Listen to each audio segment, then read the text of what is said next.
ಹರಿ ಓಂ.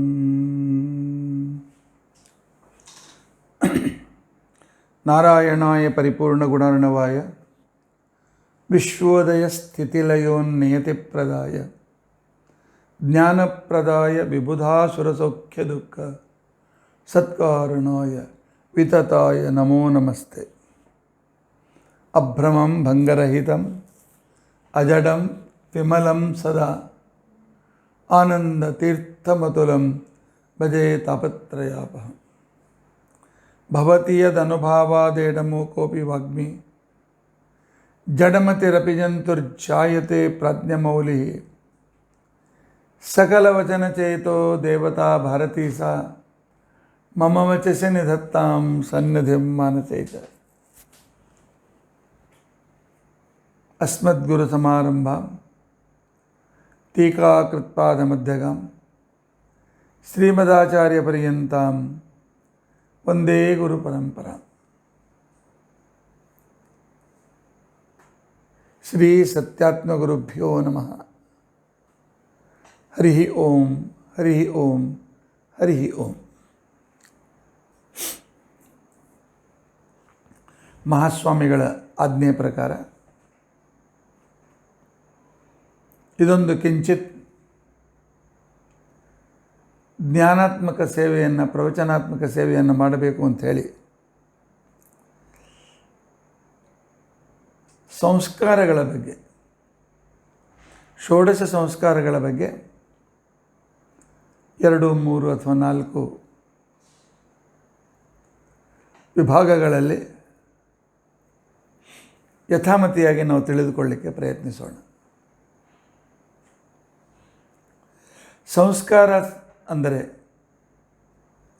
ಸಮ್ಯಕ್ ಕೃ, ಸಂ ಉಪಸರ್ಗ ಸಹಿತವಾದ ಕೃ ಧಾತುವಿನಿಂದ ತಯಾರಾಗಿರ್ತಕ್ಕಂಥ ಶಬ್ದ ಸಮ್ಯಕ್ ಕರಣಂ ಸಂಸ್ಕಾರ. ಒಂದು ವಸ್ತುವನ್ನು ಅಥವಾ ಒಬ್ಬ ವ್ಯಕ್ತಿಯನ್ನು ಸರಿಯಾದ ರೀತಿಯಲ್ಲಿ ಬೆಳವಣಿಗೆ ಮಾಡುವುದು, ಅದಕ್ಕೆ ಸರಿಯಾಗಿರ್ತಕ್ಕಂತಹ ಗುಣಗಳನ್ನು ತಂದುಕೊಡುವಿಕೆಗೆ ಸಂಸ್ಕಾರ ಅಂತ ತಿಳ್ಕೊಂಡಂತ ಹೇಳ್ತಾರೆ. ನ್ಯಾಯಶಾಸ್ತ್ರದಲ್ಲಿ ವಿಶಿಷ್ಟ ಗುಣಾಧಾನಂ ಹಿ ಸಂಸ್ಕಾರ. ಒಂದು ಹೊಸದಾಗಿರ್ತಕ್ಕಂಥ ಗುಣವನ್ನು ಅಲ್ಲಿ ಬರುವಂತೆ ಮಾಡುವಿಕೆ, ಇದಕ್ಕೆ ಸಂಸ್ಕಾರ ಅಂತ ತಿಳ್ಕೊಂಡಂತ ಹೇಳಿ ಕರೀತಾರೆ. ವೀರಮಿತ್ರೋದಯ ಅಂತಕ್ಕಂಥ ಧರ್ಮಶಾಸ್ತ್ರದ ನಿಬಂಧಕಾರ ಆತ್ಮ ಶರೀರ ಅನ್ಯತರ ನಿಷ್ಠ, ತನ್ನಲ್ಲಿ ಇರುವ ಮತ್ತು ಬೇರೆ ಕಡೆಯಲ್ಲಿರುವ ವಿಶಿಷ್ಟ ಗುಣಗಳ ವಿಹಿತ ಕ್ರಿಯಾಜನ್ಯ, ವಿಶಿಷ್ಟವಾದ ಒಂದು ಕ್ರಮದಿಂದ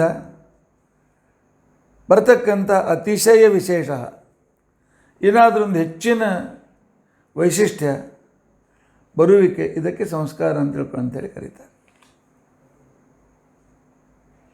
ಅಂದರೆ ಒಬ್ಬ ಸಾಮಾನ್ಯ ಮನುಷ್ಯನಲ್ಲಿ ಕೆಲವು ವಿಶೇಷತೆಗಳು ಬರುವಂತೆ ಪ್ರಯತ್ನ ಮಾಡುವಿಕೆ. ಈ ರೀತಿಯಾದಂತಹ ಸಂಸ್ಕಾರ 2 ವಿಧ. ಒಂದು ಬರ್ತಕ್ಕಂತಹ ವಿಘ್ನಗಳ ನಿವಾರಣೆ, ಇದೊಂದು ಸಂಸ್ಕಾರವಾದರೆ, ಎರಡನೆಯದ್ದು ವಿಶಿಷ್ಟ ಗುಣವನ್ನು ಬರುವಂತೆ ಮಾಡಿ ಇನ್ನೊಂದು ವಿಶಿಷ್ಟ ಕರ್ಮದಲ್ಲಿ ಅಧಿಕಾರವನ್ನು ತಂದುಕೊಡುವಿಕೆ. ಈ ರೀತಿಯಾದ 2 ಸಂಸ್ಕಾರಗಳು. ಒಂದು, ಇರ್ತಕ್ಕಂತಹ ವಸ್ತುವಿನಲ್ಲಿ ಇರುವ ದೋಷಗಳನ್ನು ಅಥವಾ ಬರುವ ದೋಷಗಳನ್ನು ದೂರೀಕರಿಸುವುದು ಒಂದು ತರಹದ ಸಂಸ್ಕಾರ. ಅಂದರೆ ತಾಮ್ರದ ಪಾತ್ರೆಗೆ ಹುಣಸೆ ಹಣ್ಣು ಇತ್ಯಾದಿಗಳ ಹುಳಿಯನ್ನು ಹಾಕಿ ಅದನ್ನು ಮತ್ತೆ ಪುನಃ ಅದು ಹೊಳೆಯುವಂತೆ ಮಾಡುವಿಕೆ. ಇದ್ದದ್ದನ್ನೇ ಅಲ್ಲಿ ವಿಶೇಷವಾಗಿರ್ತಕ್ಕಂಥ ಅದರ ಮೇಲಿರ್ತಕ್ಕಂಥ ಮಲಿನತೆಯನ್ನು ದೂರ ಮಾಡುವಿಕೆ. ಇನ್ನೊಂದು ಸಂಸ್ಕಾರ ಅಂತ ತಿಳ್ಕೊಂಡಂತಂದರೆ, ಆ ಪಾತ್ರೆಗೆ ಒಳಬದಿಯಲ್ಲಿ ಕಲಾಯಿಯನ್ನು ಹಾಕಿ ಒಳಗಿನ ಪಾತ್ರದಲ್ಲಿ ಒಂದು ವಿಶೇಷವಾದ ಗುಣಧರ್ಮ ತಂದುಕೊಟ್ಟು ಏನಾದರೂ ಪದಾರ್ಥ ಹಾಕಿದರೆ ಅದು ಕಿಲುಬದಂತೆ ಮಾಡುವಿಕೆ, ಅಂದರೆ ಹೊಸವಾಗಿರ್ತಕ್ಕಂಥ ಒಂದು ವಸ್ತುವಿನ ಸಂಪರ್ಕದಿಂದ ಒಂದು ವಿಶಿಷ್ಟತೆಯನ್ನು ತಂದುಕೊಡುವಿಕೆ, ಇದಕ್ಕೆ ಸಂಸ್ಕಾರ ಅಂತ ತಿಳ್ಕೊಂಡಂತೇಳಿ ಕರೀತಾರೆ. ಪಾತ್ರೆಯನ್ನು ತಿಕ್ಕಿ ಬೆಳಗುವುದು ಒಂದು ಥರದ ಸಂಸ್ಕಾರವಾದರೆ, ಪಾತ್ರೆಗೆ ಮೇಲೆ ಕಲೆಯನ್ನು ಹಚ್ಚುವುದಾಗಲಿ, ಇವತ್ತಿನಂತೆ ಎಲೆಕ್ಟ್ರೋ ಪ್ಲೇಟ್ಗಳನ್ನು ಅಥವಾ ಎಲೆಕ್ಟ್ರೋಮ್ಯಾಗ್ನೆಟಿಕ್ಕಿಂದ ಒಂದು ವಿಶಿಷ್ಟವಾದಂಥ ಎಲೆಕ್ಟ್ರೋಪ್ಲೇಟಿಂಗ್ ಮಾಡಿಕೊಂಡು ಆ ವಸ್ತು ಕೆಡದಂತೆ ಮಾಡುವಿಕೆ, ಎರಡು ರೀತಿಯಾದ ಸಂಸ್ಕಾರಗಳು ನಮ್ಮಲ್ಲಿವೆ. ಅಂಗಿರಾ ಋಷಿಗಳು ಈ ಸಂಸ್ಕಾರವನ್ನು ಒಂದು ರೂಪಕವಾಗಿ ನಮಗೆ ಹೇಳ್ತಾರೆ. ಒಂದು ಚಿತ್ರ ತಯಾರಿದೆ, ಅದರಲ್ಲಿ ಬೇರೆ ಬೇರೆ ಬಣ್ಣಗಳಿಂದ ಹಾಕಿ ಆ ಚಿತ್ರವನ್ನು ಸುಂದರ ಮಾಡುವಿಕೆ ಅಂತನೂ ಹೇಗೆ ಕ್ರಿಯೆ ಇದೆಯೋ ಅದೇ ಇರತಕ್ಕಂಥ ಗುಣಗಳಿಗೆ ವಿಶೇಷವಾದಂಥ ಸಾಮರ್ಥ್ಯವನ್ನು ಕೊಟ್ಟು ಆ ಗುಣಗಳು ವಿಕಸಿತವಾಗುವಂತೆ ಮಾಡ್ತಕ್ಕಂಥ ಇನ್ನೊಂದು ವಿಧಾನಕ್ಕೆ ಸಂಸ್ಕಾರ ಅಂತ ಹೇಳಿ ಕರೀತಾರೆ. ಚಿತ್ರಂ ಕ್ರಮಾತ್ ಯಥಾ ಅನೇಕೈ ರಂಗೈ ಉನ್ಮೀಲ್ಯತೆ ಶನೈ ಬ್ರಾಹ್ಮಣ್ಯಮಪಿ ತದ್ವತ್ ಸ್ಯಾತ್ ಸಂಸ್ಕಾರೈ ವಿಧಿಪೂರ್ವಕವೇ. ಮೊದಲನೇದಾಗಿ ಗರ್ಭಾಧಾನ ಸಂಸ್ಕಾರ ಇರತಕ್ಕಂಥ ಒಂದು ಯೋಗ್ಯತೆಯಲ್ಲಿ ಇನ್ನೊಂದು ಬೀಜವನ್ನು ಅದರಲ್ಲಿ ಬಿತ್ತಿ ಅದರಿಂದ ಒಂದು ಹೊಸದಾಗಿರ್ತಕ್ಕಂಥ ವಸ್ತುವನ್ನು ಹುಟ್ಟಿಸುವಿಕೆ ಅಂತ ತಿಳ್ಕೊಂಡಂಥ ಕರ್ಮಾಂತರ ಅಧಿಕಾರದ ಒಂದು ವಿಶೇಷವಾದಂಥ ಅದಕ್ಕೆ ಒಂದು ವಿಶೇಷ ಗುಣಧರ್ಮ ಕೊಡುವಿಕೆ, ಈ ಸಂಸ್ಕಾರದಲ್ಲಿ ಗರ್ಭಾಧಾನ, ಉಪನಯನ ಇತ್ಯಾದಿ ಸಂದರ್ಭಗಳು ಬರ್ತದೆ. ಉಪನಯನ ವಿವಾಹ ಇದ್ದದ್ದನ್ನೇ ಹೆಚ್ಚು ಬೆಳಗುವಂತೆ ಮಾಡುವುದು, ಅಲ್ಲಿದ್ದ ದೋಷಗಳನ್ನು ದೂರ ಮಾಡುವಿಕೆ ಅಂತಕ್ಕಂಥ ಒಂದು ವಿಭಾಗದಲ್ಲಿ ಪುಂಸವನ, ಅನವಲೋಭನ, ಆನಂತರ ಸೀಮಂತೋನ್ನಯನ, ಜಾತಕರ್ಮ, ನಾಮಕರಣ, ಅನ್ನಪ್ರಾಶನ, ಚೌಲದವರೆಗೂ ಇರುವುದನ್ನು ಅಲ್ಲಿರ್ತಕ್ಕಂಥ ಆ ಶಕ್ತಿಯನ್ನು ಅಭಿವ್ಯಕ್ತಗೊಳಿಸುವಿಕೆ. ಶಾಸ್ತ್ರದಲ್ಲಿ ಹೇಳ್ತಾರೆ, ಮನುಸ್ಮೃತಿಕಾರ ನಮಗೆ ಪ್ರೇರಣೆ ಮಾಡ್ತಾನೆ. ವೈದಿಕೈ ಕರ್ಮಭಿ ಪುಣ್ಯೈ, ವೈದಿಕ ಮಂತ್ರಗಳಿಂದ, ವೈದಿಕ ಮಂತ್ರಲಿಂಗಗಳಿಂದ ನಿಷೇಗಾದಿ ದ್ವಿಜನ್ಮನಾಂ, ನಿಷೇಕದಿಂದ ಪ್ರಾರಂಭ ಮಾಡಿಕೊಂಡು ವಿವಾಹದವರೆಗಿರ್ತಕ್ಕಂತಹ ಸಂಸ್ಕಾರಗಳು ಅಂತೇನಿದೆ. ಕಾರ್ಯ ಶರೀರ ಸಂಸ್ಕಾರ, ಶರೀರಕ್ಕೆ ಕೊಡ್ತಕ್ಕಂಥ ಈ ಸಂಸ್ಕಾರಕ್ಕೆ ಅತ್ಯಂತ ಶ್ರೇಷ್ಠವಾದಂಥ ವಿಧಾನ ಅಂತ ಕರೀತಾರೆ. ಇದರಿಂದ ಶರೀರವೂ ಪವಿತ್ರವಾಗ್ತದೆ, ಸತ್ಕರ್ಮಗಳಿಂದ ಉತ್ತಮ ಗತಿಯೂ ಸಿಗ್ತದೆ ಅಂಥೇಳಿ ಮನುಸ್ಮೃತಿಕಾರ ಹೇಳ್ತಾರೆ. ಯಾಜ್ಞವಲ್ಕ್ಯ ಸ್ಮೃತಿಯಲ್ಲಿ ಒಂದು ಮಾತನ್ನು ಹೇಳ್ತಾರೆ. ಬ್ರಹ್ಮಕ್ಷತ್ರ ವಿಟ್ಶೂದ್ರಾ ವರ್ಣಸ್ವಾಧ್ಯಾಸ್ತ್ರಯ ಸ್ಮೃತಃ. ಬ್ರಾಹ್ಮಣ, ಕ್ಷತ್ರಿಯ, ವೈಶ್ಯ ಚತುರ್ವರ್ಣಗಳಲ್ಲಿ ಮೊದಲಿನ 3 ವರ್ಣಗಳು. ನಿಷೇಕಾದ್ಯ ಸ್ಮಶಾನಾಂತಹ ತೇಷಾಂ ವೈ ಮಂತ್ರತಃ ಕ್ರಿಯಾ. ಗರ್ಭಾಧಾನದಿಂದ ಪ್ರಾರಂಭ ಮಾಡಿಕೊಂಡು ಕೊನೆಗೆ ಔರ್ಧ್ವದೇಹಿಕ ಕ್ರಿಯೆಗಳವರೆಗೂ ಇರತಕ್ಕಂಥ ಮಂತ್ರಲಿಂಗಗಳಿಂದ ಮಂತ್ರ ಪುರಸ್ಸರವಾಗಿ ತಂದು ಕೊಡ್ತಕ್ಕಂಥ ಒಂದು ವಿಶೇಷ ಶಕ್ತಿಗೆ ಸಂಸ್ಕಾರ ಅಂತೇಳಿ ಕರೀತಾರೆ. ಸೂಕ್ಷ್ಮ ಸ್ಥೂಲ ಸಕಲ ಸಂಸ್ಕಾರಗಳನ್ನು ಸೇರಿ ಗೌತಮ ಋಷಿಗಳು 40 ಸಂಸ್ಕಾರಗಳಿವೆ ಅಂತ ಹೇಳ್ತಾರೆ. ಅಂಗಿರಾ ಋಷಿಗಳು 25 ಸಂಸ್ಕಾರಗಳು ಮಾಡಬೇಕು ಅಂತ ಹೇಳ್ತಾರೆ. ಅಶ್ವಲಾಯನ ಗೃಹ್ಯ ಸೂತ್ರ ಮತ್ತು ಕುಮಾರಲ ಭಟ್ಟನ ಅಶ್ವಲಾಯನ ಗೃಹ್ಯ ಕಾರಿಕೆಯಲ್ಲಿ 16 ಸಂಸ್ಕಾರಗಳು ಮುಖ್ಯ, ಉಳಿದದ್ದೆಲ್ಲ ಅದರ ಅಂಗವಾಗಿ ಬಂದುಬಿಡ್ತದೆ ಅಂಥೇಳಿ ವಿವರಣೆ ಮಾಡಿದ್ದಾರೆ. ಗರ್ಭಾಧಾನ, ಪುಂಸವನ, ಅನವಲೋಭನ, ಸೀಮಂತೋನ್ನಯನ. ಈ 4 ಸಂಸ್ಕಾರಗಳು ಹುಟ್ಟುವ ಪೂರ್ವದಲ್ಲಿ ತಂದೆ ತಾಯಿಗಳ ಅಂಶದಲ್ಲಿರ್ತಕ್ಕಂಥ ದೋಷವನ್ನು ದೂರ ಮಾಡಿ ಗರ್ಭಕ್ಕೆ ಮತ್ತು ಗರ್ಭಿಣಿಯಾಗಿರ್ತಕ್ಕಂಥ ಸ್ತ್ರೀಗೆ ಮಾಡ್ತಕ್ಕಂಥ ಸಂಸ್ಕಾರಗಳು ಇವು 4 ಸಂಸ್ಕಾರ ಹುಟ್ಟುವ ಪೂರ್ವದಲ್ಲಿ. ಜಾತಕರ್ಮ, ನಾಮಕರಣ, ನಿಷ್ಕ್ರಮಣ ಮತ್ತು ಅನ್ನಪ್ರಾಶನ ಸಂಸ್ಕಾರಗಳು ಇವು ಹುಟ್ಟಿದ ನಂತರ ದ್ವಿಜತ್ವ ಬರುವ ಪೂರ್ವದಲ್ಲಿ ಬ್ರಾಹ್ಮಣತ್ವ ಬರಬೇಕಾಗಿರ್ತಕ್ಕಂಥ ಆ ಒಂದು ಸಾಮರ್ಥ್ಯ ಬರುವಂತೆ ಮಾಡ್ತಕ್ಕಂಥ, ಬ್ರಾಹ್ಮಣತ್ವ ಬರ್ತಕ್ಕಂಥ ಪೂರ್ವದಲ್ಲಿ ಮಾಡ್ತಕ್ಕಂಥ ಸಂಸ್ಕಾರಗಳು ಈ 4. ಚೌಲ, ಉಪನಯನ, ಮಹಾನಾಮ್ನಿ, ನಿಷ್ಕ್ರಮಣ, ಅನ್ನಪ್ರಾಶನ ಈ 4 ಸಂಸ್ಕಾರಗಳು ಅಂತ ತಿಳ್ಕೊಂಡಂತೇನಿದೆ. ಈ 4 ಸಂಸ್ಕಾರ ಇಲ್ಲ, ಚೌಲ, ಉಪನಯನ, ಮಹಾನಾಮ್ನಿ, ಮಹಾವ್ರತ ಮತ್ತು ಉಪನಿಷತ್ ವ್ರತ ಇದು ಬ್ರಾಹ್ಮಣತ್ವವನ್ನು ಪಡೆದು ಗುರುಗಳಿಂದ ಗಾಯತ್ರಿ ಮಂತ್ರ ಪಡೆದು ವೇದಾಂತದ ಅಧ್ಯಯನದವರೆಗೂ ಇರ್ತಕ್ಕಂಥ ಸಂಸ್ಕಾರಗಳು.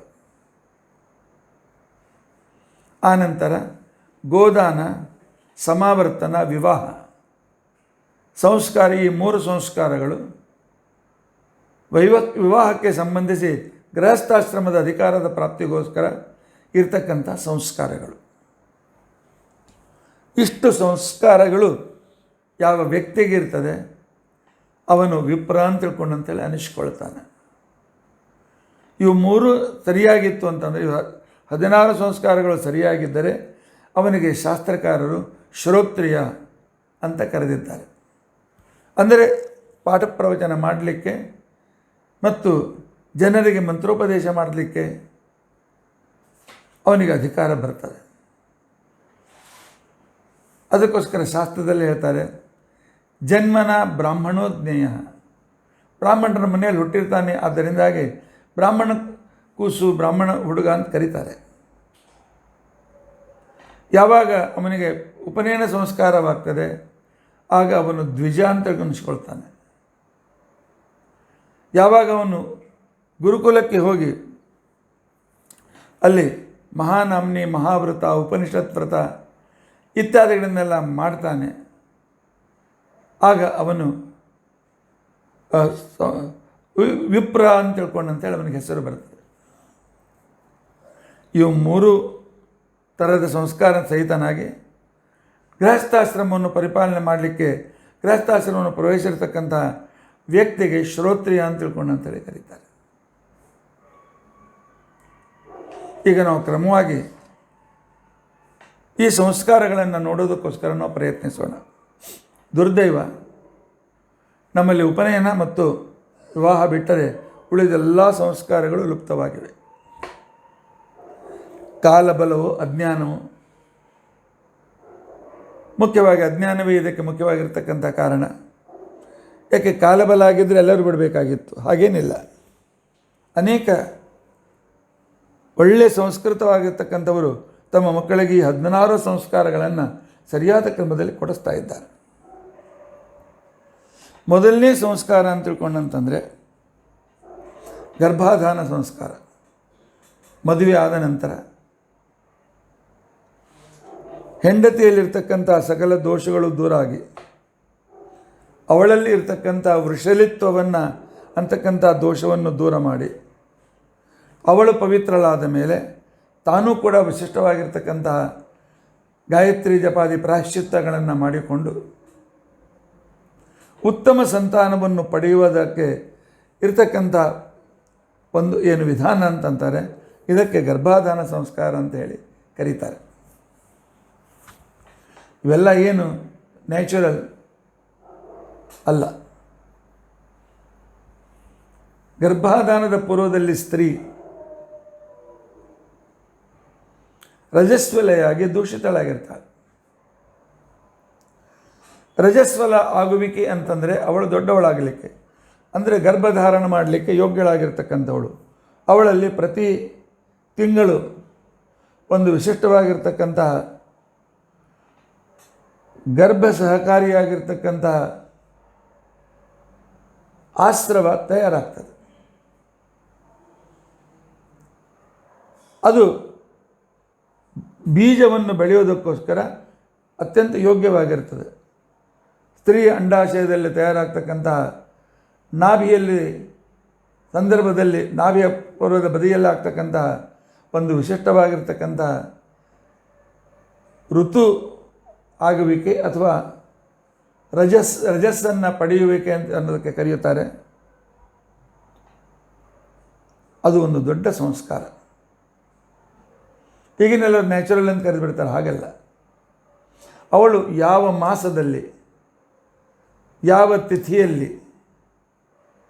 ಯಾವ ನಕ್ಷತ್ರದಲ್ಲಿ, ಯಾವ ವಾರದಲ್ಲಿ, ಯಾವ ಬಟ್ಟೆಯಲ್ಲಿ, ಯಾವ ಸ್ಥಳದಲ್ಲಿ ರಜಸ್ವಳೆ ಆಗ್ತಾಳೆ, ಅದರ ಮೇಲಿಂದ ಮುಂದೆ ಅವಳು ಕುಲಟೆಯಾಗ್ತಾಳೋ, ಪತಿವ್ರತೆಯಾಗ್ತಾಳೋ, ಉತ್ತಮ ಸಂತಾನ ಕೊಡ್ತಕ್ಕಂಥವಳಾಗ್ತಾಳೋ, ರೋಗ ಮತ್ತು ಅಲ್ಪಾಯು ಸಂತಾನವನ್ನು ಕೊಡುವಳಾಗ್ತಾಳೋ, ಆ ನಂತರ ಒಂದೇ ಆಗ್ತಾಳೋ ಬಂಜೆ ಆಗ್ತಾಳೋ, ಇದು ಅವಳು ಯಾವ ದಿವಸ ಋತುಮತಿ ಆಗ್ತಾಳೆ, ಅದಕ್ಕೆ ಇದು ಸಂಬಂಧಿಸಿರ್ತಕ್ಕಂಥ ಬಹಳ ಮಹತ್ವಪೂರ್ಣವಾಗಿರ್ತಕ್ಕಂಥ ವಿಷಯ. ಧರ್ಮಶಾಸ್ತ್ರಗಳಲ್ಲಿ ಇದನ್ನು ಬಹಳ ಮಹತ್ವಪೂರ್ಣವಾದ ರೀತಿಯಲ್ಲಿ ವರ್ಣನೆಯನ್ನು ಮಾಡಿದ್ದಾರೆ. ಚೈತ್ರ ಮಾಸದಲ್ಲಿ ಅವಳು ಋತುಮತಿಯಾಗಿದ್ದರೆ ಮುಂದೆ ಅವಳಿಗೆ ಸಂತಾನಗಳು ಹುಟ್ಟು ಬೇಗನೆ ಸಾಯ್ತವೆ. ಆಷಾಢ ಮಾಸದಲ್ಲಿ ಅವಳು ರಜಸ್ವಲೆಯಾಗಿದ್ದರೆ ಆ ಕಾಲದಲ್ಲಿ ಅವಳಿಗೆ ಅನೇಕ ರೀತಿಯಾಗಿರ್ತಕ್ಕಂತಹ ಗರ್ಭಾಶಯಗತ ದೋಷದಿಂದ ಯುಕ್ತಳಾಗ್ತಾಳೆ. ಭಾದ್ರಪದ ಮಾಸದಲ್ಲಿ ಅವಳು ಋತುಮತಿ ಆಗ್ತಾಳೆ. ಅಂತಹ ಅವಳು ಒಂದೇಯಾಗಿ ಬಂಜೆಯಾಗುವ ಇರತಕ್ಕಂಥ ಸಂದರ್ಭ ಜಾಸ್ತಿ ಇದೆ. ಕಾರ್ತಿಕ ಮಾಸದಲ್ಲಿ ಮಕ್ಕಳು ಅಲ್ಪಾಯು ಆಗ್ತಾರೆ. ಪೌಷ್ಯ ಮಾಸದಲ್ಲಿ ಅವಳು ಋತುಮತಿಯಾದರೆ ಸರ್ವಸಾಧಾರಣವಾಗಿ ವ್ಯಭಿಚಾರಣೆಯಾಗ್ತಾಳೆ. ಆದ್ದರಿಂದಾಗಿ ಪ್ರಥಮ ಋತುದಲ್ಲಿ ಇರ್ತಕ್ಕಂಥದ್ದನ್ನು ತಿಳಿದವರ ಹತ್ತಿರ ಹೋಗಿ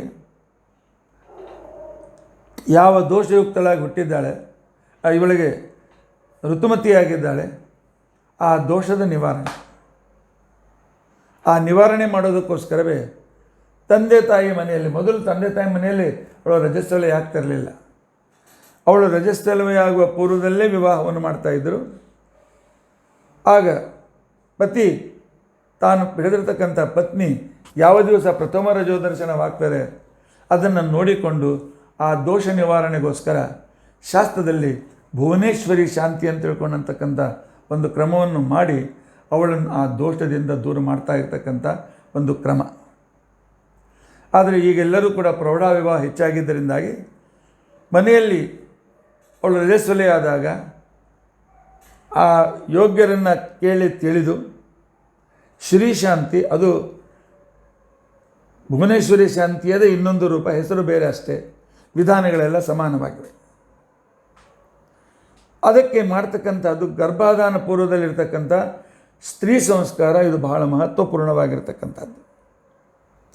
ಚೈತ್ರ, ಆಷಾಢ, ಭಾದ್ರಪದ, ಕಾರ್ತಿಕ ಮತ್ತು ಪೌಷ್ಯ ಮಾಸದಲ್ಲಿ ಋತುಮತಿಯಾದರೆ ಈ ದೋಷಗಳು ಉಂಟಾಗುತ್ತವೆ.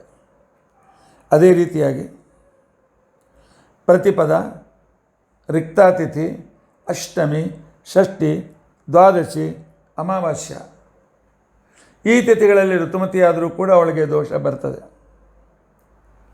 ರವಿವಾರ, ಮಂಗಳವಾರ ಮತ್ತು ಶನಿವಾರ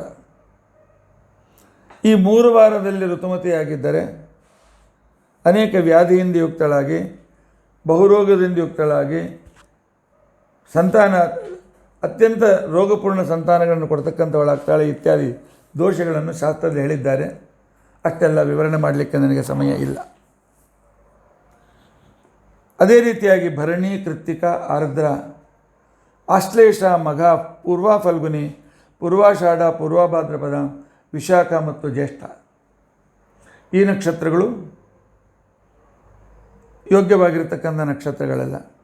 ವಿಷ್ಕಂಭ, ಗಂಡ, ಅತಿಗಂಡ, ಶೂಲ, ವ್ಯಾಘಾತ, ವಜ್ರ, ಪರಿಘಾ ಪೂರ್ವಾರ್ಧ, ವ್ಯತಿಪಾತ, ವೈಧೃತಿ, ಭದ್ರ ಅಥವಾ ವಿಷ್ಟಿ ಇವು ಕೂಡ ದೋಷಪೂರ್ಣವಾಗಿರ್ತಕ್ಕಂಥ ಯೋಗಗಳು. ಗ್ರಹಣ, ರಾತ್ರಿಕಾಲ, ಸಂಧ್ಯಾಕಾಲ, ಅಪರಾಹ್ನ, ನಿದ್ರೆಯಲ್ಲಿ ರಜಸ್ವಲಯ ಆಗುವುದು ಕೂಡ ದೋಷಪೂರ್ಣ ಅಂತ ಅನಿಸ್ಕೊಳ್ತಾರೆ. ಅತ್ಯಂತ ಜೀರ್ಣ ಹರಿದ ಬಟ್ಟೆ, ಕೆಂಪು ಬಣ್ಣದ ಬಟ್ಟೆ, ನೀಲ ಬಟ್ಟೆ ಅಥವಾ ಅನೇಕ ಬಣ್ಣಗಳಿಂದ ಯುಕ್ತವಾದ ಬಟ್ಟೆ, ಅವಳು ನಗ್ನಳಾಗಿದ್ದಾಗ ಅಥವಾ ಬೇರೆ ಮನೆಗೆ ಹೋಗಿರ್ತಕ್ಕಂಥ ಸಂದರ್ಭದಲ್ಲಿ, ಬೇರೆ ಊರಿಗೆ ಹೋಗಿರ್ತಕ್ಕಂಥ ಸಂದರ್ಭದಲ್ಲಿ ಅವಳು ಋತುಮತಿಯಾದರೆ ಈ ಎಲ್ಲ ದೋಷಗಳಿಂದ ಇಲ್ಲ ಅವಳು ಕುಲಟೆ ಆಗ್ತಾಳೆ, ಅಂದರೆ ಮನಸ್ಸಿನ ಮೇಲೆ ಹಿಡಿತ ಇರೋದಿಲ್ಲ ಅವಳಿಗೆ, ಬಂಜೆ ಆಗ್ಬೋದು, ಮೃತಪುತ್ರಳಾಗ್ಬೋದು, ಗರ್ಭದಲ್ಲೇ ಮಕ್ಕಳು ಸತ್ತೋಗ್ಬೋದು, ಮೇಲಿಂದ ಮೇಲೆ ಅಬೋರ್ಷನ್ ಆಗ್ಬೋದು ಇತ್ಯಾದಿಗಳು. ಅದಕ್ಕೋಸ್ಕರ ಗರ್ಭಾಧಾನ ಪೂರ್ವದಲ್ಲಿ ಪತಿಯಾಗಿರ್ತಕ್ಕಂಥ ವ್ಯಕ್ತಿ ತಾನು ನನ್ನ ಭಾರ್ಯ, ನನ್ನ ಹೆಂಡತಿ ಅಯೋಗ್ಯ ಸಮಯದಲ್ಲಿ ಋತುಮತಿಯಾಗಿದ್ದರಿಂದಾಗಿ ಅದರಿಂದ ಉತ್ಪನ್ನವಾಗಿರ್ತಕ್ಕಂಥ ದೋಷಗಳನ್ನು ದೂರೀಕರಿಸುವುದಕ್ಕೋಸ್ಕರ ನಾನು ಭುವನೇಶ್ವರಿ ಶಾಂತಿಯನ್ನು ಮಾಡ್ತೇನೆ ಅಂತ ಹೇಳಿ ಸಂಕಲ್ಪ ಮಾಡಿ ಮಾಡಲೇಬೇಕು. ಇವತ್ತು ಮಾಡೋದಿಲ್ಲ. ಆದ್ದರಿಂದಾಗಿ 100ಕ್ಕೆ 90ರಷ್ಟು ಹೆಣ್ಣು ಮಕ್ಕಳಲ್ಲಿ ಗೈನಿಕ್ ಸಂಬಂಧವಾಗಿರ್ತಕ್ಕಂಥ ಅನೇಕ ದೋಷಗಳು ಸ್ವಾಭಾವಿಕವಾಗಿವೆ. ಯಾಕೆ? ಈ ಭುವನೇಶ್ವರಿ ಸಂಸ್ಕಾರ ಇರೋದಿಲ್ಲ. ಆದ್ದರಿಂದಾಗಿ ಅಂಥವರಿಗೆ ದುರ್ಬಲವಾದ, ರೋಗದಿಂದ ಯುಕ್ತವಾದ, ಮೆಂಟಲ್ ರಿಟೈರ್ಡ್, ಅಲ್ಪಾಯುಷಿ, ಆನುವಂಶಿಕವಾಗಿರ್ತಕ್ಕಂಥ ರೋಗಗಳಿಂದ ಯುಕ್ತವಾಗಿರ್ತಕ್ಕಂಥ ಮಕ್ಕಳು ಹುಟ್ಟುತ್ತಾರೆ.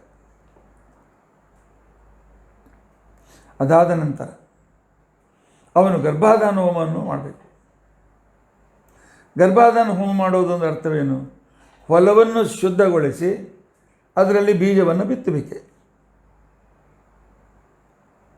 ಅದರ ಸಂದರ್ಭದಲ್ಲಿ ಹೀಗಿದೆ, ಸ್ತ್ರೀಯ ಗರ್ಭದಲ್ಲಿ ಇರತಕ್ಕಂತಹ ಆರ್ತಮ ಅಂತೇನಿದೆ, ಆರ್ತವದಲ್ಲಿದ್ದ ದೋಷಗಳು, ಆ ನಂತರ ಇವನ ವೀರ್ಯದಲ್ಲಿ, ಬೀಜದಲ್ಲಿ ಇರತಕ್ಕಂತಹ ದೋಷಗಳು, ಇವೆರಡೂ ದೂರವಾಗಬೇಕು. ಅದಕ್ಕೋಸ್ಕರ ಮಾಡ್ತಕ್ಕಂತಹ ವಿಧಾನಕ್ಕೆ ಗರ್ಭಾಧಾನ ಸಂಸ್ಕಾರ ಅಂತ ಹೇಳಿ ಕರೀತಾರೆ. ಗರ್ಭಾಧಾನ ಸಂಸ್ಕಾರದಲ್ಲಿಯೂ ಕೂಡ ಮಮ್ಮ ಭಾರ್ಯಾಯ, ನನ್ನ ಹೆಂಡತಿಗೆ ಪ್ರತಿ ಗರ್ಭ ಸಂಸ್ಕಾರಾತಿಶಯದ್ವಾರ, ಪ್ರತಿ ಗರ್ಭಕ್ಕೂ ಒಂದು ವಿಶೇಷವಾದ ಸಂಸ್ಕಾರ ಬರಲಿ ಅಂತ ತಿಳ್ಕೊಂಡಂಥೇಳಿ ಅಸ್ಯಾಂ ಜನಿಷ್ಯಮಾಣ, ಇವಳಲ್ಲಿ ಹುಟ್ಟತಕ್ಕಂತಹ ಎಲ್ಲ ಸಂತಾನಗಳಿಗೆ ಬೀಜದಲ್ಲಿರುವ ಮತ್ತು ಗರ್ಭದ ಆರ್ತವದಲ್ಲಿ ಇರುವ ಏನು ದೋಷಗಳು ಅಂತಿದೆ, ಏನೋ ನಿಬರ್ಹಣಾರ್ಥಂ, ಆ ದೋಷಗಳನ್ನು, ಆ ಪಾಪಗಳನ್ನು ದೂರೀಕರಿಸುವುದಕ್ಕೋಸ್ಕರ ಗರ್ಭಾಧಾನ ಸಂಸ್ಕಾರವನ್ನು ನಾನು ಮಾಡ್ತೇನೆ ಅಂತ ತಿಳ್ಕೊಂಡಂತೇಳಿ ಸಂಕಲ್ಪ ಇದೆ. ಆನಂತರ ಪರಮಾತ್ಮ ವಿಷ್ಣು ರೂಪದಿಂದ ಇರತಕ್ಕಂಥ ಭಗವಂತ ಇವಳ ಆರ್ತವದಲ್ಲಿ ಬೀಜವನ್ನು ಗ್ರಹಣ ಮಾಡುವ ಸಾಮರ್ಥ್ಯವನ್ನು ಕೊಡಲಿ. ಆನಂತರ ತ್ವಷ್ಟ ಅಂತಕ್ಕಂಥ ಭಗವಂತನ ರೂಪ ಅದಕ್ಕೆ ಒಂದು ಆಕೃತಿ ಬರುವಂತೆ ಮಾಡಲಿ. ಆ ಬೀಜ ಮತ್ತು ಆರ್ತವ ಸೇರಿದಾಗ ಏನೊಂದು ಗರ್ಭ ಸ್ಥಿರವಾಗ್ತದೆ, ಅದಕ್ಕೆ ರೂಪವನ್ನು ಕೊಡ್ತಕ್ಕಂಥ ವ್ಯಕ್ತಿ ತ್ವಷ್ಟ. ಪ್ರಜಾಪತಿ ಇವಳಿಗೆ ವಿಶೇಷವಾಗಿರ್ತಕ್ಕಂತಹ ಅದಕ್ಕೆ ಬೇಕಾದ ಎಲ್ಲ ಅವಯವಗಳನ್ನು ಕೊಡಲಿ. ಧಾತ ಅಂತಕ್ಕಂಥವನು ಈ ಗರ್ಭವು ಸ್ಥಿರವಾಗಿರಲಂತೆ ಮಾಡಲಿ ಅಂತಕ್ಕಂಥ ಮಂತ್ರದಿಂದ ಕೂಡಿದ 6 ಮಂತ್ರಗಳಿಂದ, ಸ್ಥಾಲಿಪಾಕ ವಿಧಾನದಿಂದಲೂ ಅಗ್ನಿಯನ್ನು ಸ್ಥಾಪನೆ ಮಾಡಿ ಈ ಮಂತ್ರಗಳಿಂದ ಆಹುತಿಯನ್ನು ಕೊಡಬೇಕು. ವಿಷ್ಣುರ್ಯೋನಿಂ ಕಲ್ಪಯತು ತ್ವಷ್ಟ ರೂಪಾಣಿ ಸಿಂಚತು ಆಸಿಂಚತು ಪ್ರಜಾಪತಿ ಧಾತ ಗರ್ಭಂ ದದಾತು. ಪ್ರಾರ್ಥನೆ ಇದೆ. ಪರಮಾತ್ಮ ವಿಷ್ಣು ಶ್ರೇಷ್ಠೇ ನಾಸ್ಯಾಂ ನಾರ್ಯಾಂ ಗವೀನ್ಯಾಂ ಉಮಾಂ ಸಂಪುತ್ರಾನಾದೇಹಿ ದಶಮೇ ಮಾಸಿ ಸೂತವೇ. ಪ್ರಾರ್ಥನೆ ಇದೆ. ಪರಮಾತ್ಮ ಗರ್ಭ ಸ್ಥಿರವಾಗುವಂತೆ ಮಾಡು. ಆನಂತರ 9 ತಿಂಗಳು ಪೂರ್ತಿಯಾಗಿ ಪರಿಪೂರ್ಣವಾಗಿ ಎಲ್ಲ ಅಂಗಾಂಗ ಸಹಿತವಾಗಿ ಬೆಳೆದು 10ನೇ ತಿಂಗಳಲ್ಲಿ ಪ್ರಸವವಾಗಲಿ, ಆ ರೀತಿ ಅನುಗ್ರಹ ಮಾಡು ಅಂತ ತಿಳ್ಕೊಂಡು ಅಂತೇಳಿ 6 ಮಂತ್ರಗಳಿಂದ ಆಹುತಿಯನ್ನು ಕೊಟ್ಟು, ಮತ್ತು ಈ ಪತಿ ಪತ್ನಿಯರ ಸಂಬಂಧಕ್ಕೆ ಅಲ್ಲಿದ್ದಿರತಕ್ಕಂಥ ಗರ್ಭಧಾರಣೆಗೆ ಪ್ರಜಾಪತಿ ಬಹಳ ಮಹತ್ವಪೂರ್ಣನಾದಂಥ ವ್ಯಕ್ತಿ ಆದ್ದರಿಂದಾಗಿ ಪ್ರಜಾಪತಿಗೂ ಒಂದು ಆಹುತಿಯನ್ನು ಕೊಡತಕ್ಕಂಥ ಕ್ರಮ ಬಂದಿದೆ.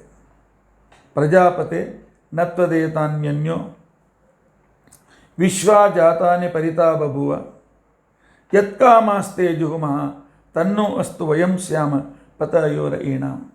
ಎಲೆ ಪ್ರಜಾಪತಿಯೇ, ನಿನ್ನ ಆರಾಧನೆಯನ್ನು ನಾವು ಮಾಡ್ತಾ ಇದ್ದೇವೆ. ನೀನು ಸಂಪೂರ್ಣ ವಿಶ್ವವನ್ನೇ ಸೃಷ್ಟಿಯನ್ನು ಮಾಡಿರ್ತಕ್ಕಂಥ ವ್ಯಕ್ತಿ. ಯಾವ ಉದ್ದೇಶದಿಂದ ನಾನು ಗರ್ಭಾಧಾನ ಮಾಡ್ತಾ ಇದ್ದೇನೆ, ಆ ಉದ್ದೇಶ ಪರಿಪೂರ್ಣವಾಗಲಿ, ಉತ್ತಮವಾಗಿರ್ತಕ್ಕಂಥ ಸಲಕ್ಷಣವಾದ ಸಂತಾನವಾಗಲಿ ಅಂತನ್ನೋ ಪ್ರಾರ್ಥನೆ ಈ ಗರ್ಭಾಧಾನ ಸಂಸ್ಕಾರದಲ್ಲಿ ಇದೆ. ಇಲ್ಲಿ ಮಾಡಬೇಕಾಗಿರ್ತಕ್ಕಂಥ ಸಂದರ್ಭದಲ್ಲಿಯೂ ಕೂಡ ಪತಿ ಪತ್ನಿಯರ ಸಂದರ್ಭವಾಗಬೇಕಾಗಿದ್ದರೆ ಮೊದಲಿನ 16 ದಿನಗಳು ಇವುಗಳಿಗೆ ಅವಳು ಗರ್ಭಾಧಾನ ಮಾಡಲಿಕ್ಕೆ ಯೋಗ್ಯವಾದ ದಿನಗಳು ಅಂತ ಕರೀತಾರೆ. ಮೊದಲಿನ 4 ದಿನ ಸರ್ವಥಾ ಗರ್ಭಧಾರಣ ಇಲ್ಲ. ಅಲ್ಲಿ ಹುಡ್ತಕ್ಕಂಥ ಮಕ್ಕಳೇ ಕ್ಯಾನ್ಸರು, ಏಡ್ಸ್ ಇತ್ಯಾದಿಗಳಿಂದ ಯುಕ್ತರಾಗಿ ಮಂದಮತಿಗಳಾಗಿ ಹುಟ್ಟುತ್ತಾರೆ.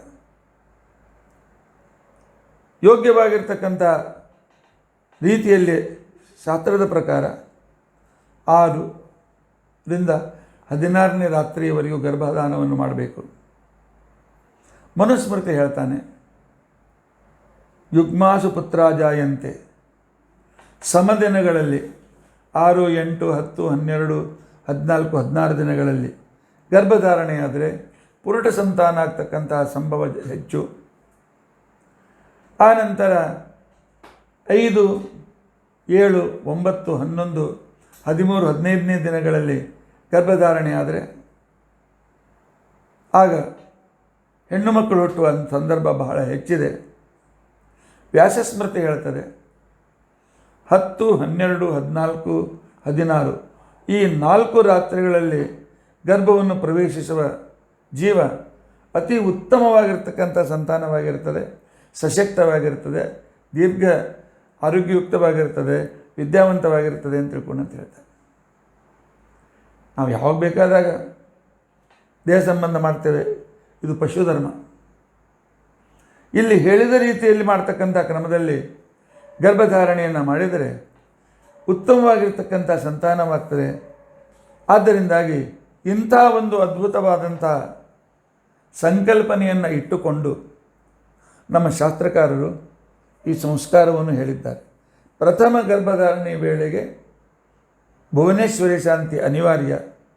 ಕೆಲವು ನಮ್ಮಲ್ಲಿ ಸಂಪ್ರದಾಯ ಇಲ್ಲ, ನಮ್ಮಲ್ಲಿ ಮದ್ಯ ಇಲ್ಲ, ಏನಾಗ್ತದೆ ಏನೋ ಎಲ್ಲ ಹುಚ್ಚುತನ. ಶಾಸ್ತ್ರದ ಆಜ್ಞೆಯನ್ನು ನಾವು ಪರಿಪಾಲನೆ ಮಾಡಲೇಬೇಕಾಗ್ತದೆ. ಆವಾಗ ಪರಿಶುದ್ಧವಾಗಿರ್ತಕ್ಕಂಥ ಪತಿ ಪತ್ನಿಯರಲ್ಲಿ ಅತ್ಯಂತ ಉತ್ತಮರಾಗಿರ್ತಕ್ಕಂಥ ಸಂತಾನಗಳ ಪ್ರಾಪ್ತಿ ನಮಗಾಗ್ತದೆ. ಆದ್ದರಿಂದಾಗಿ 10 ಯೋಗ್ಯ ಮುಹೂರ್ತದಲ್ಲಿ ಅದಕ್ಕೆ ಗರ್ಭಾಧಾನಕ್ಕೂ ಕೂಡ ಪುರುಷ ನಕ್ಷತ್ರಗಳು ಬೇಕು, ಆನಂತರ ಪೂರ್ಣಾತಿಥಿಗಳು ಬೇಕು, ಇತ್ಯಾದಿ ವಿಧಾನಗಳಿವೆ. ಜ್ಯೋತಿಷ್ಕರಿಂದ ಸರಿಯಾಗಿ ಜ್ಯೋತಿಷ್ಯವನ್ನು ಬಲ್ಲವರಿಂದ ಉತ್ತಮವಾದ ಮುಹೂರ್ತವನ್ನು ತೆಗೆಸಿಕೊಂಡು ಉತ್ತಮ ಮುಹೂರ್ತದಲ್ಲಿ ಅವಳು ರಜಸ್ಸಲೆ ಆದ ನಂತರ 16 ದಿವಸಗಳ ಒಳಗಾಗಿ ಮಾಡತಕ್ಕಂಥ ಸಂಸ್ಕಾರ ಇದು ಗರ್ಭಾಧಾನ ಸಂಸ್ಕಾರ ಅಂತ ತಿಳ್ಕೊಂಡಂತೇಳಿ ಕರೀತಾರೆ. ಆದ್ದರಿಂದಾಗಿ ಈ ಸಂಸ್ಕಾರವನ್ನು ಇವತ್ತು ನಾವು ತಿಳಿದುಕೊಂಡಿದ್ದೇವೆ. ಇನ್ನು ಉಳಿದ ಸಂಸ್ಕಾರಗಳನ್ನು ಕ್ರಮವಾಗಿ ಮುಂದಿನ 2-3 ಪ್ರವಚನಗಳಲ್ಲಿ ತಿಳಿದುಕೊಳ್ಳಲಿಕ್ಕೆ ಪ್ರಯತ್ನಿಸೋಣ. ಇತಿ ಅದ್ಯ ಕಥಾ ಪ್ರಸಕ್ತಿ. ಶ್ರೀ ಗುರುಭ್ಯೋ ನಮಃ. ಶ್ರೀಕೃಷ್ಣಾರ್ಪಣಮಸ್ತು.